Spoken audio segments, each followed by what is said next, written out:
দিন মাস অতীত হইয়া ক্রমে 2-3 বৎসর কাটিয়া গেল।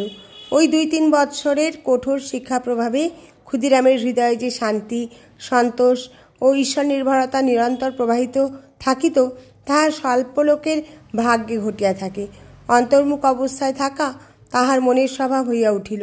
প্রত্যুষে যখন তিনি সাজি হস্তে ফুল তুলিতে যাইতেন, তখন দেখিতেন তাহার আরাধ্যা শীতলা দেবী যেন অষ্টম বর্ষিয়া কন্যারূপিণী হইয়া রক্তবস্ত্র ও নানা অলঙ্কার ধারণপূর্বক হাসিতে হাসিতে তাহার সঙ্গে যাইতেছেন এবং পুষ্পিত বৃক্ষের শাখা সকল নত করিয়া ধরিয়া তাহাকে ফুল তুলিতে সহায়তা করিতেছেন।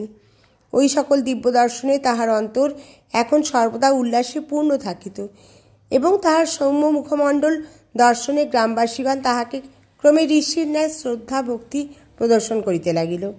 স্নেহ ও সরলতার প্রতিমূর্তি শ্রীমতী চন্দ্রাদেবীও তাহার দয়া ও ভালোবাসায় গ্রামবাসীদের হৃদয়ে মাতৃরূপে প্রতিষ্ঠিতা হইলেন।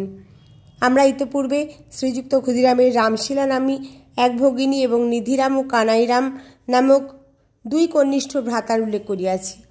দেরেপুরে অবস্থানকালেই তাহারা সকলে বিবাহ করিয়া সংসারে প্রবেশ করিয়াছিলেন।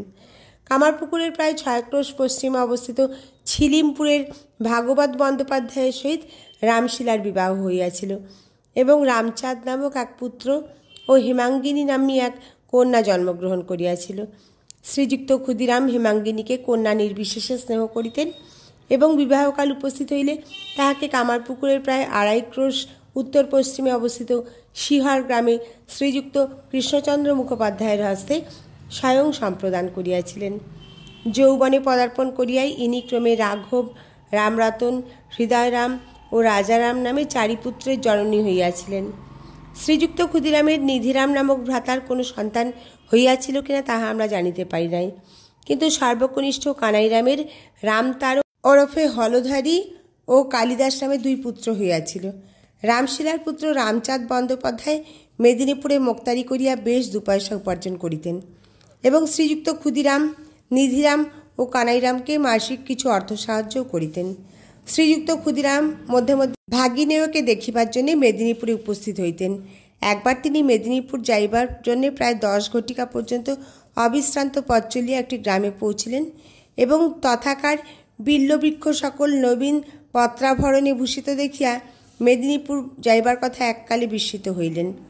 তিনি গ্রাম হইতে একটি নূতন ঝুড়ি ও একখানি গামছা ক্রয় করিয়া নবীন বিল্লপত্রে ঝুড়িটি পূর্ণ করিয়া ভিজা গামছাখানি উহার উপর চাপা দিয়া অপরাহ্ন প্রায় 3 ঘটিকার সময় কামারপুকুরে আসিয়া উপস্থিত হইলেন। বাটি পৌঁছিয়াই শ্রীযুক্ত ক্ষুদিরাম স্নান সমাপনপূর্বক ওই পত্র সকল লইয়া মহানন্দে মহাদেব ও শীতলা মাতার বহুক্ষণ পর্যন্ত পূজা করিলেন। পরদিন প্রত্যুষে তিনি পুনরায় মেদিনীপুর যাত্রা করিলেন। 1-2 করিয়া ক্রমে কামারপুকুরে শ্রীযুক্ত ক্ষুদিরামের 6 বৎসর অতিবাহিত হইল। তাহার পুত্র রামকুমার 16 বর্ষে এবং কন্যা কাত্যায়নী 11 বর্ষে পদার্পণ করিল। কন্যা বিবাহযোগ্য হইয়াছে দেখিয়া তিনি এখন পাত্রের অনুসন্ধানে প্রবৃত্ত হইলেন এবং কামারপুকুরের উত্তর পশ্চিমে 1 ক্রোশ দূরে অবস্থিত আনুর গ্রামের কেনারাম বন্দ্যোপাধ্যায়কে কন্যা সম্প্রদানপূর্বক কেনারামের ভগিনীর সহিত নিজ পুত্র রামকুমারের উদ্বাহ কার্য সম্পন্ন করিলেন। রামকুমার নিকটবর্তী গ্রামের চতুষ্পাঠীতে ইতিপূর্বে ব্যাকরণ ও সাহিত্যপাঠ সমাপন করিয়া একখানি স্মৃতিশাস্ত্র অধ্যয়ন করিতেছিলেন।